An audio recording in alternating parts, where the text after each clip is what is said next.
Good afternoon, everyone. Yeah, that's the right pronunciation. My name is Tziortzis. I'm in charge of the consulting practice of EY in Cyprus. I'm sorry, I need the... And I'm going to bring you back to the subject of the technology sector, which I truly believe is already a success story in Cyprus. So instead of basically talking about how we can do that, I think we need to talk about why we have this success story, and then maybe discuss some of the changes that we need to make.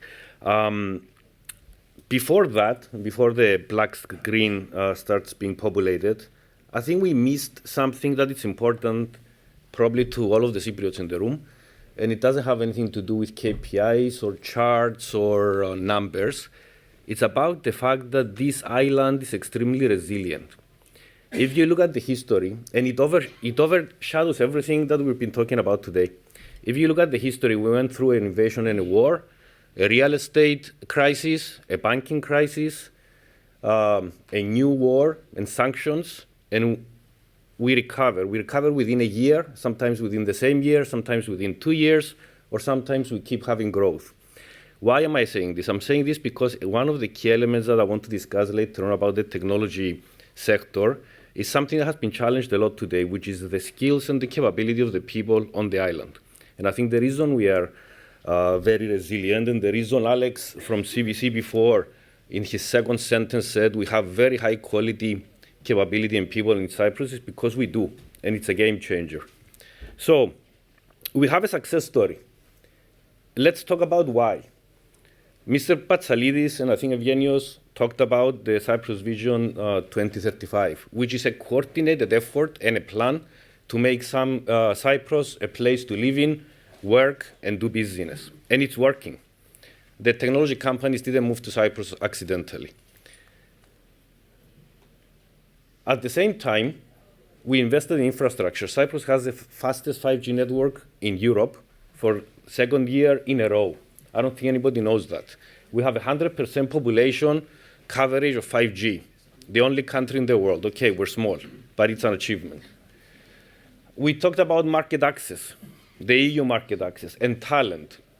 And if you don't mind, I'll leave this for the last one because I think it's a very key point. We have the tax regime, not the general tax regime, but also the intellectual property tax regime that is very attractive.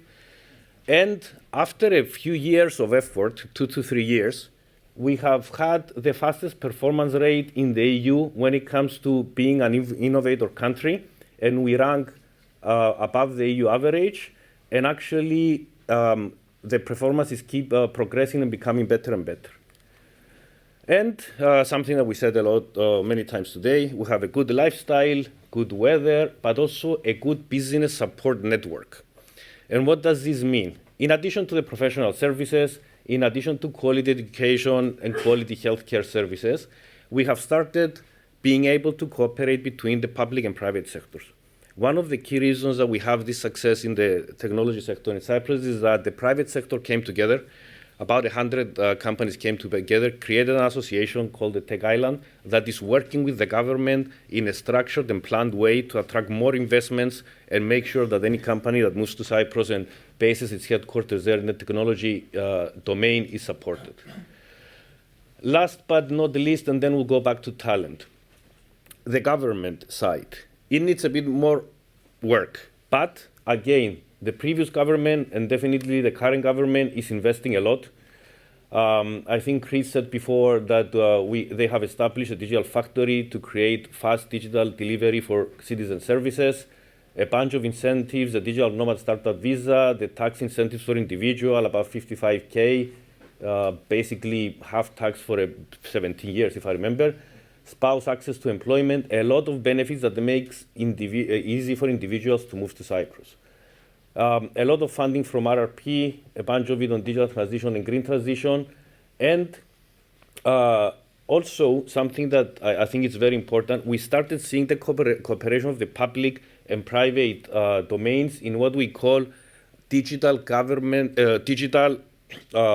public infrastructure, or digital public goods. For example, I do think we are the only country that has a national digital signature and EID system. just one for everybody, all the individuals and all the companies. Usually you have a fragmented system there that needs a lot of interoperability and connectivity. And at the same time, there's multiple parallel initiatives to get the private and public sectors to cooperate. Going back to talent, my last point, Cyprus has excellent quality talent. We may not have the continuous supply of quantity, but we have excellent quality talent. I think Panicos Nicolaou mentioned it before in one of the questions addressed to him about how the Bank of Cyprus got to where it is now with the great performance and great numbers. Actually, the Bank of Cyprus, which I worked with for a while, was doing NPL management of huge amounts of NPLs while doing transformation and digital transformation at the same time. And it achieved both. And that shows the resilience in the capability of the people on the island. When we talk about talent, there's questions about lack of talent, lack of individuals to hire. I don't really believe that that's a big issue, not because we don't have to do something about it, because there are sources of employees that we can attract. First of all, there is a bunch of Cypriots abroad working for technology companies. They had not returned to Cyprus because they couldn't get the employment that they desired, the exciting employment with the good pay. That's changing, especially with the new companies coming here. At the same time, I was talking to one of the investors, one of the companies that moved to Limassol during the break, and he said that they basically set up a camp, and within a year and a half, if I remember well, they have 250 individuals. They're planning to have 400 individuals. They hire specialized people, but they also hire highly literate and quality juniors that they train. And they have a program.